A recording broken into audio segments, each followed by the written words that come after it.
इस वीडियो में हम रिच डैड पुअर डैड की सारांश प्रस्तुत करेंगे। क्या आपको कम पैसे के लिए लंबे घंटे काम करना, नौकरी की असुरक्षा के भ्रम में बने रहना, हर साल 3 हफ्ते की छुट्टी की प्रतीक्षा करना और 45 वर्षों की कठिन परिश्रम के बाद शायद एक खराब पेंशन की आशा रखना आकर्षक लगता है? अगर हाँ, तो इस मामले में आपको यह सारांश की आवश्यकता नहीं है।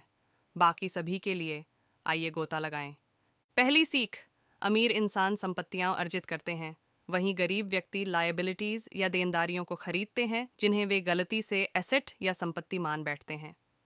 मेरा आशियाना मेरी सबसे बड़ी निवेश कहानी है, लेकिन मेरा घर दरअसल एक वित्तीय बोझ है। यदि आपका घर ही आपका सबसे विशाल निवेश है, तो संभवतः समस्या आपके नज़रिए में है। धनवान बनने की ओर अग्रसर होने के लिए यही वह ज्ञान है जिसे आपको सर्वप्रथम ग्रहण करना चाहिए। इतना सरल है।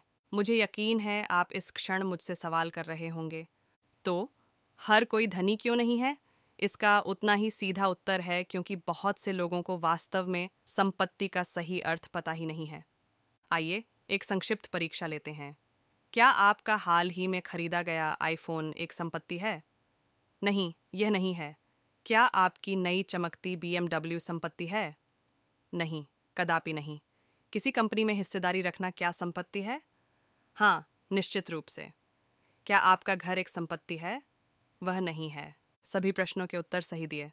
यदि हाँ, तो आप निश्चित रूप से वह समझ चुके होंगे जो मैं आगे साझा करने जा रही हूँ। एक संपत्ति वह है जो आपके धन को बढ़ावा देती है, वहीं एक देनदारी आपकी जेब से पैसे की निकासी करती है।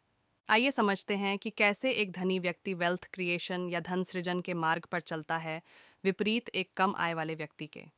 धनवान अपनी आय से सीधे संपत्तियां अर्जित करते हैं। वे शेयर, बॉन्ड्स और रियल एस्टेट जैसी संपत्तियों में निवेश करते हैं। लंबी अवधि में ये संसाधन उनके लिए भविष्य में और अधिक धन सृजन करेंगे। मध्यम वर्ग के लोग अपनी मेहनती नौकरी से धन प्राप्त करते हैं, परंतु वेतन मिलते ही उसे उन देनदारियों पर खर्च कर देते हैं जिन्हें वे गलती से संपत्ति मान लेते हैं। ऐसी वस्तुएं जैसे कि टेलीविज़न, कारें और अन्य खर्चीली आदतें।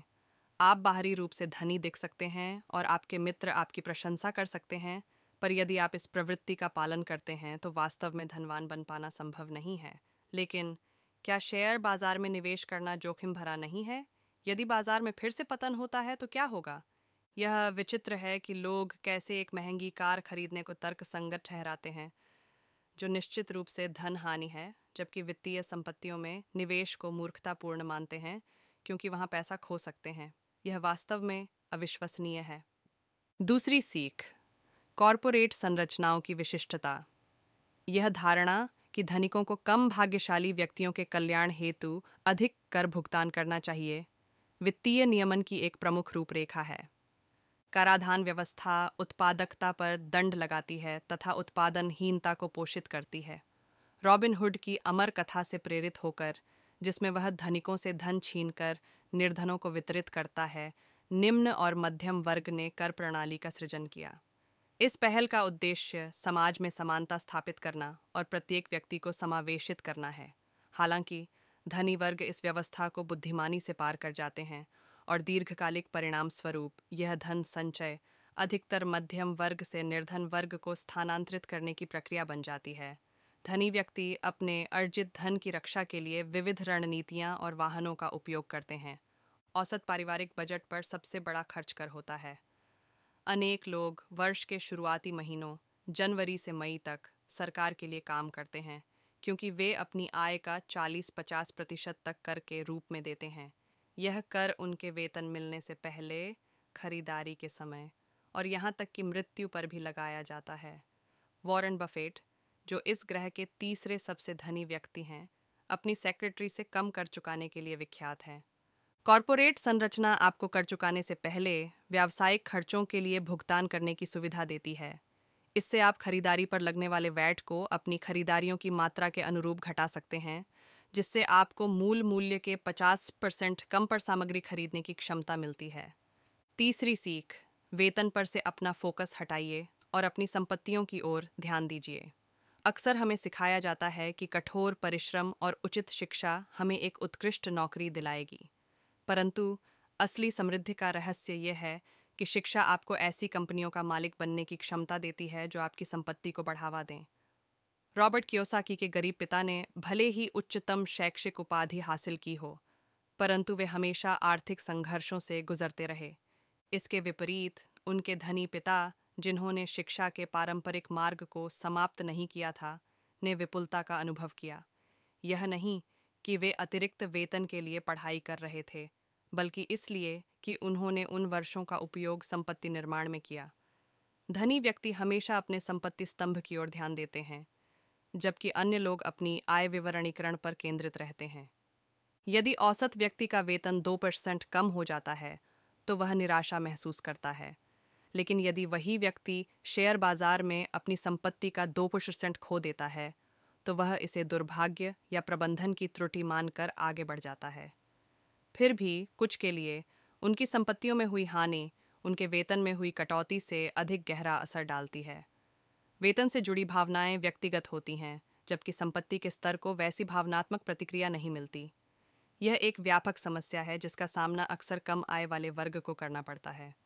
आइए अपने निवेश निर्णयों की जिम्मेदारी लेने की प्रक्रिया आरंभ करें। यह आपके वेतन से कहीं अधिक महत्वपूर्ण है। चौथी सीख, डाइवर्सिफिकेशन या विविधीकरण की अत्यधिकता से बचें, विशेषतः जब संसाधन सीमित हों। जब धन की बात आती है तो केवल सुरक्षा की खोज में न रहें, बल्कि जोखिम प्रबंधन की कला में पारंगत बनिए।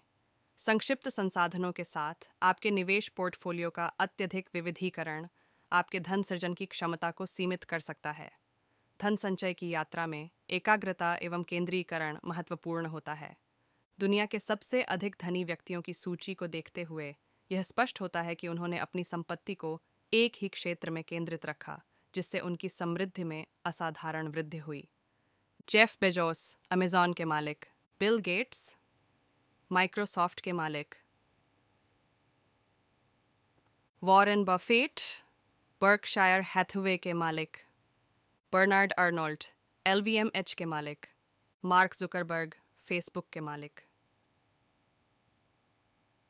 इन व्यक्तियों ने अपनी संपत्ति को विविधीकृत करने के बजाय एक विशेष क्षेत्र में निवेश करके अपार संपदा अर्जित की। इसके विपरीत अधिकांश लोग अपनी थोड़ी सी बचत को अनेक जगहों पर वितरित कर देते हैं, जिससे उनके धन की वृद्धि की संभावना कम हो जाती है। यदि आपकी बचत आपकी वार्षिक आय के मुकाबले कम है, तो एकाग्रता पर ध्यान देना विशेष रूप से महत्वपूर्ण है। ऐसे निवेश का चयन करें जो आपके जीवन पर वास्तविक प्रभाव डाल सके, और जब आप ऐसी संपत्ति अर्जित कर लें जिसे आपकी नौकरी के माध्यम से पुनः प्राप्त करना मुश्किल हो, तब विविधीकरण की ओर बढ़ें। वित्तीय सिद्धांतों में यद्यपि विविधीकरण को जोखिम कम करने का एक माध्यम माना जाता है, मैं मानती हूँ कि जोखिम वास्तव में अनिश्चितता से उपजता है, जो अंततः ज्ञान की कमी से संबंधित है। अपने निवेशों पर एकाग्रता बनाए रखें और आप पाएंगे कि आपके पास उन पर गहराई से शोध करने का समय होगा, जिससे आप उच्च संभावना के साथ जोखिम को कम कर सकते हैं। पांचवीं प्रेरणा, फाइनेंशियल एजुकेशन या वित्तीय शिक्षा को अपनाएं। कहा जाता है कि पैसे के प्रति अत्यधिक आसक्ति सभी विपत्तियों की जननी है, परंतु वास्तविकता में धन की अनुपस्थिति ही वास्तविक समस्याओं का मूल है। धन न केवल शक्ति है, बल्कि वित्तीय ज्ञान इस शक्ति को सही दिशा में प्रयोग करने का माध्यम भी है। बिना वित्तीय साक्षरता के धन शीघ्र ही व्यर्थ हो जाता है। इसी कारण से कई प्रसिद्ध हस्तियां जैसे कि 50 सेंट और माइक टायसन भारी कमाई के बावजूद दिवालियापन की स्थिति में पहुंच गई। अमीर इसलिए और अधिक अमीर हो जाते हैं क्योंकि वे वित्तीय शिक्षा को महत्व देते हैं, जबकि गरीब और गरीब होते जाते हैं और मध्यम वर्ग कर्ज के बोझ तले दबा रहता है। वित्तीय शिक्षा आमतौर पर घर पर सिखाई जाती है, न कि स्कूलों में। इसलिए यदि आपके माता पिता पहले से धनवान नहीं हैं, तो आपको इस ज्ञान को अन्य स्रोतों से अर्जित करना चाहिए।